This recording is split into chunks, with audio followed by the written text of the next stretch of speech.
En Éthiopie, les résultats préliminaires sont attendus ce jeudi. Ils étaient au total près de 2,6 millions d'électeurs à se présenter pour élire 152 députés au Parlement régional.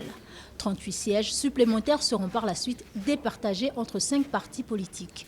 Ce scrutin est considéré à bien des égards comme le dernier défi en date pour le gouvernement d'Abiy Ahmed, qui fait face à de profondes divisions politiques et ethniques.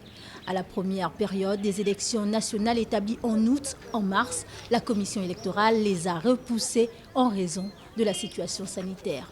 L'extension votée par le Parlement fédéral du mandat des députés, qui devait expirer en octobre, a été rejetée par les leaders tigréens. Ceux-ci ont donc décidé de tenir unilatéralement des élections. Dans la course, le grand favori est le Front de libération du peuple du Tigré, celui qui, en 1991, a mené la lutte armée contre le régime communiste du Derg jusqu'à sa chute et qui dirigea ensuite la coalition au pouvoir. Mis sur la touche par le gouvernement d'Abiy Ahmed, le TPLF reste aux commandes dans son fief du Tigré, qui représente 6% de la population éthiopienne, soit 110 millions d'habitants.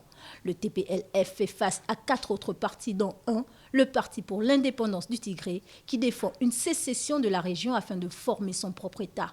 Des hommes politiques appartenant à l'opposition ont déploré ne pas avoir eu un bon accès aux médias régionaux durant la campagne électorale. Certains hommes politiques de l'opposition ont également été brièvement détenus par les forces de l'ordre ces derniers jours et incités à se retirer, a déclaré Ayalou Godfrey, président du Salsé Wowan Tigré, un autre parti de l'opposition.